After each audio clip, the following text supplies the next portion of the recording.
Welcome to Webline. कहानी की शुरुआत में हमें मेल लीड चीचेन को दिखाया जाता है। वो प्रे ग्रुप का लीडर है।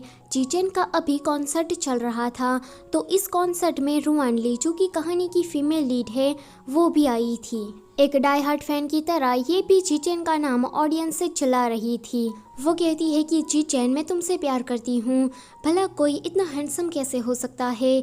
चीचेन जब ये अनाउंस करता है कि वो फर्स्ट स्नो गाने वाला है, तो वो कहती है कि ये तो सीधा मेरे दिल पर आकर ही लगा है। चीचेन का गाना शुरू होता उससे पहले ही रुवानली को किसी का कॉल आता है। रुवानली कहती है कि कौन है ये कथा जो कि मेरे मोमेंट को बिगाड़ना चाहता है। वो कॉन्सर्ट हॉल से बाहर आकर कॉल पिक करती है। यह कॉल रुवानली के बॉयफ्रेंड लिंजे का था। रुवानली उसे कहती है कि तुमने मुझे अभी कॉल क्यों किया, अभी मैं चीचेन के कॉन्सर्ट में हूँ। तो उसका बॉयफ्रेंड कहता है कि तुम फिर से उस चीचेन नाम के आदमी के पीछे चली गई, मैं ना इससे बहुत ही ज्यादा तंग आ गया हूँ। तो रुवानली कहती है कि चीचेन पहली बार हमारे सिटी में कॉन्सर्ट करने के लिए आया है, तो भला मैं क्यों नहीं चाहती। वैसे तुम सिर्फ सॉकर खेलो, मेरे बारे में चिंता मत करो। तो उसका बॉयफ्रेंड कहता है कि पागल हो क्या, मैं तुम्हारा बॉयफ्रेंड हूँ, पर फिर भी तुम किसी दूसरे आदमी के पीछे पड़ी हो, जरा मेरी रेप्यूटेशन के बारे में तो सोचा होता। तो रुवानली उसे कहती है कि तुम्हें सॉकर और वीडियो गेम पसंद है, क्या कभी भी मैंने उस बारे में तुमसे कहा, तो तुम थोड़ा स्वार्थी बनना बंद करो। तो उसका बॉयफ्रेंड कहता है कि क्या कहा स्वार्थी, तुम ये कहना चाहती हो कि मैं स्वार्थी हूँ, मैंने अब बहुत सहन कर लिया, चलो ब्रेकअप करते हैं क्योंकि मुझसे यह सहा नहीं जाता। वो कहती है कि क्या कहा तुमने, ब्रेकअप।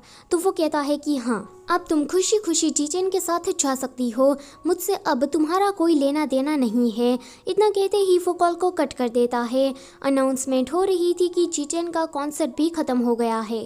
ये सीन यहीं पर ही कट होता है। ब्रेकअप होने की वजह से रुवानली ने काफ़ी ज़्यादा ड्रिंक करी थी एंड ऐसे ही वो टल्ली होकर रास्ते से गुजर रही थी। तभी ही वो किसी से टकरा जाती है। अगली सुबह जब वो उठती है तो वो किसी के बेड पर थी। जब वो अपनी बाजू में देखती है तो वो तो उसका आइडल चीचेन था।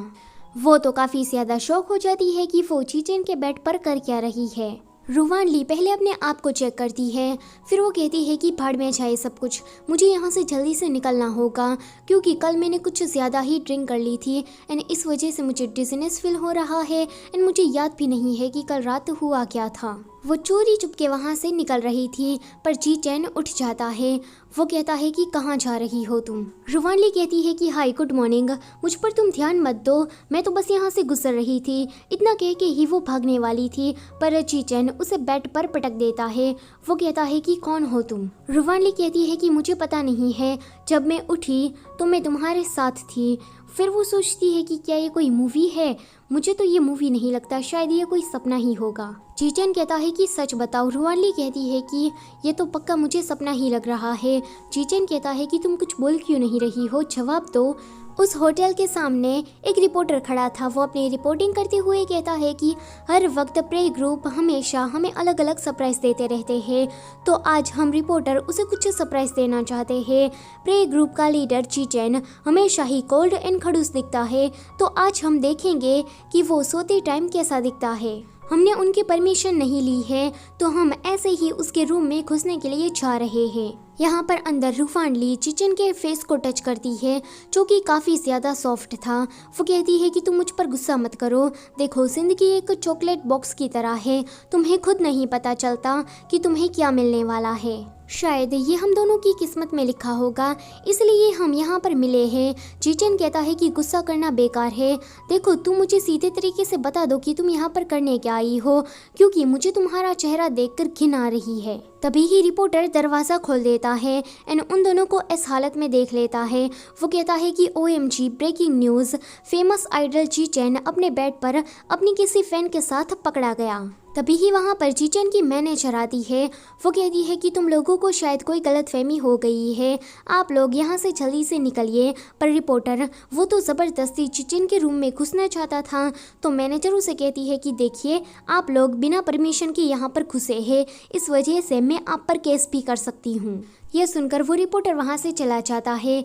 सबके जाने के बाद चीचेन कहता है कि अब तो तुम खुश हो ना। रुवानली कहती है कि तुम्हारे कहने का मतलब क्या है।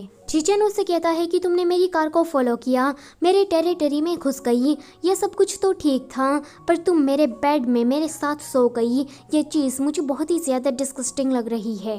ये सुनकर रुवानली सोचती है कि जब मैं 16 साल की थी तब मैंने पहली बार जीजन को देखा था एंड उसे देखकर मुझे ऐसा लगा कि वो स्वर्ग से उतरा एंजल है। तब से ही मैं उसकी फ़ैन बन गई। 18 साल की उम्र में मैंने उसका एक कार्डबोर्ड खरीदा।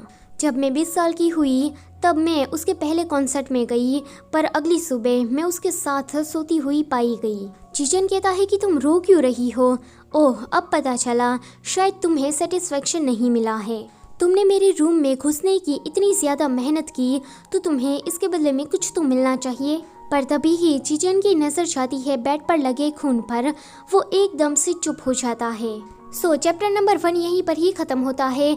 मैं आशा रखती हूँ कि गाइस आपको ये कहानी अच्छी लग रही होगी, क्योंकि पहली जो कहानी थी उसमें तो व्यूज़ ही कमा रहे थे, तो मुझे पता लग गया कि आपको इसमें कोई इंटरेस्ट नहीं है, इसलिए मैंने वो बंद कर दी। एंड दूसरी जो कहानी है वो तो ऑलरेडी एक्सप्लेन है। उम्मीद रखती हूँ कि अब ये कहानी आपको अच्छी लग रही होगी।